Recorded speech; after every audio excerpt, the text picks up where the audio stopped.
আজকের এই অনুষ্ঠানে উপস্থিত সম্মানিত সভাপতি, উপস্থিত সম্মানিত স্বরাষ্ট্রমন্ত্রী, সম্মানিত প্রতিরক্ষা উপদেষ্টা, সম্মানিত সেনাবাহিনী, নৌবাহিনী এবং বিমান বাহিনীর প্রধানগণ, সেনাবাহিনীর ঊর্ধ্বতন কর্মকর্তাগণ,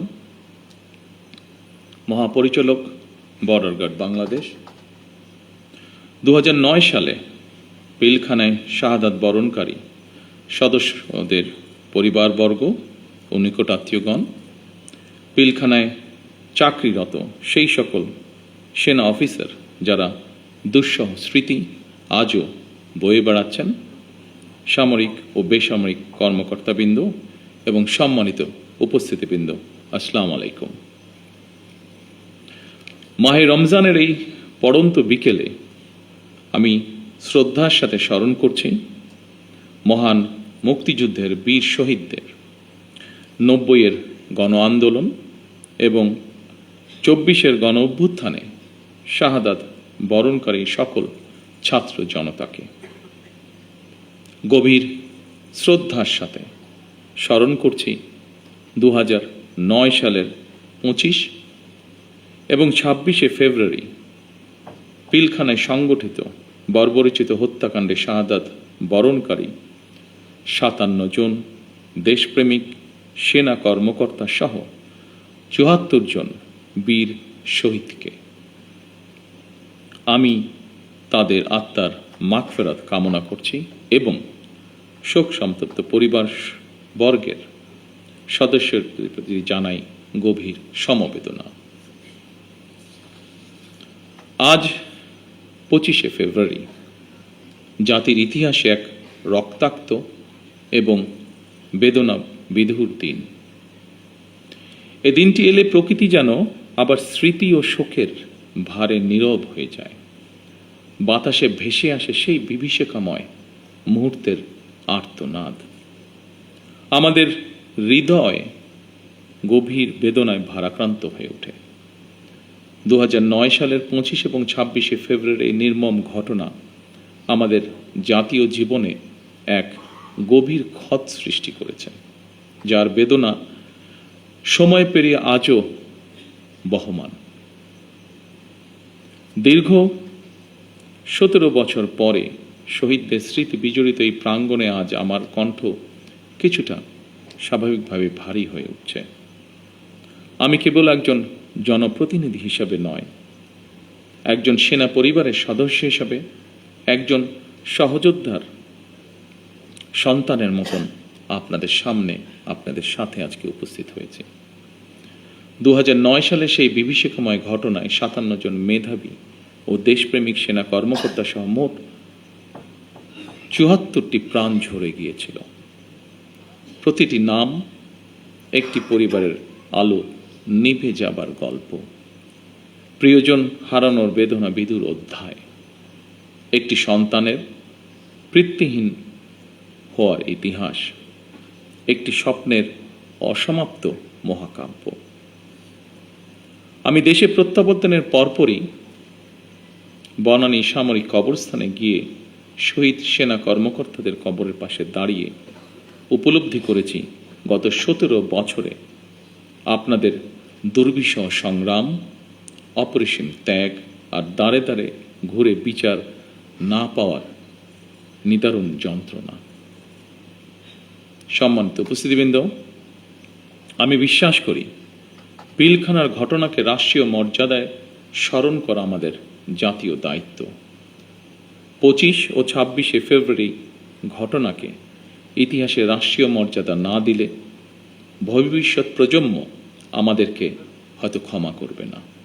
তাই সেনাবাহিনীও আপনাদের সঙ্গে আলোচনা করে 25 এবং 26শে ফেব্রুয়ারি স্মৃতিকে অম্লান করে রাখতে বর্তমান সরকার ইনশাল্লাহ কাজ করবে। আমাদের সীমান্ত রক্ষী বাহিনী শিকড় আমাদের স্বাধীনতার ইতিহাসে প্রথিত। 1971 সালের যেদিন চট্টগ্রামের কালুরঘাট বেতার কেন্দ্র থেকে শহীদ রাষ্ট্রপতি জিয়াউর রহমান স্বাধীনতার ঘোষণা দিয়েছিলেন, সেদিন সেনাবাহিনীর সাথে তদানীন্তন ইপিআর এর সদস্যবৃন্দ বেতার কেন্দ্রের দায়িত্বে নিয়োজিত এক থেকে গৌরবময় ইতিহাসের সাক্ষী হয়েছেন এবং মহান মুক্তিযুদ্ধের সূচনা লগ্ন থেকে সেনাবাহিনীর সাথে অবিস্মরণীয় অবদান রেখে চলেছেন। পরবর্তীকালে শহীদ রাষ্ট্রপতি জিয়াউর রহমান সীমান্তরক্ষী বাহিনীকে সুসংহত করতে বিশেষ গুরুত্ব আরোপ করে অবকাঠামোগত উন্নয়ন এবং প্রয়োজনীয় সংস্কার কাজ করেন। সেনাবাহিনী থেকে যোগ্য ও মেধাবী অফিসারদের পেশনে প্রেরণের সংখ্যা বৃদ্ধি করা হয়। 1978 সালে এই বাহিনীর ইতিহাসে সবচেয়ে বড় ঘটনা হল সামরিক কায়দায় নতুন করে পুনর্গঠিত করা। পূর্বের উইংসমূহকে পরিবর্তন করে ব্যাটালিয়নে রূপান্তর করা হয়। দুটি নতুন ব্যাটালিয়ন সংযোজন করে বাহিনীর সংগঠনকেও পরিবর্ধিত করা হয়। দীর্ঘ সংগ্রামের পর আজ জনগণের রায় নির্বাচিত সরকার দেশ পরিচালনা করছে। দেশের প্রশ্নে আমরা সীমান্ত বাহিনীকে আরও আধুনিক ও সুসংহত করব ইনশাআল্লাহ। আমাদের সদস্যরা দেশপ্রেম ও পেশাগত উৎসর্গতায় সীমান্তে দায়িত্ব পালন করবে ইনশাআল্লাহ।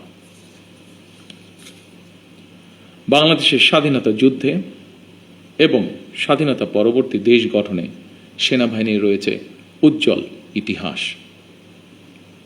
সেনাবাহিনী আমাদের সার্বভৌমত্বের প্রতীক। আমি মনে করি পিলখানার এই মর্মান্তিক ঘটনা ছিল আমাদের সার্বভৌমত্বকে নস্যাৎ করার একটি অপপ্রয়াস। পিলখানার ঘটনার পরিক্রমায় আমাদের জাতীয় নিরাপত্তার কাঠামোর দুর্বলতা ফুটে উঠেছে। তাই বহির্বিশ্বের সাথে তাল মিলিয়ে আমাদের জাতীয় নিরাপত্তার কাঠামোকে আরও আধুনিক, সময় উপযোগী এবং শক্তিশালী করা প্রয়োজন অবশ্যই, এবং এ লক্ষ্যেই আমাদের সরকার কাজ করবে ইনশাআল্লাহ। একই সাথে শহীদ পরিবারের সদস্যদের কল্যাণে তাদের সন্তানদের শিক্ষা, চিকিৎসা ও পুনর্বাসনের জন্য দীর্ঘমেয়াদী সুরক্ষা ব্যবস্থা গড়ে তোলার প্রতিশ্রুতি আমরা এরই মধ্যে ব্যক্ত করেছি। মাহে রমজান আমাদের সংযম এবং আত্মশুদ্ধির শিক্ষা দেয়। মহান আল্লাহর দরবারে প্রার্থনা করি তিনি যেন শহীদদের আত্মাকে শান্তিতে রাখেন, তাদের পরিবারকে ধৈর্য ও শক্তি দান করেন এবং আমাদের রাষ্ট্র প্রতিষ্ঠানসমূহকে ন্যায়, শৃঙ্খলা ও দায়িত্ববোধের পথে পরিচালিত করেন।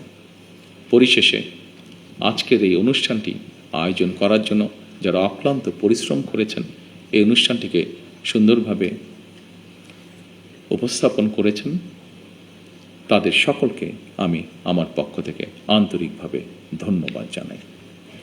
আল্লাহ আমাদের দেশকে হেফাজত করুন। আল্লাহ হাফেজ। বাংলাদেশ জিন্দাবাদ।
آتنا في الدنيا حسنة وفي الآخرة حسنة وقنا عذاب النار।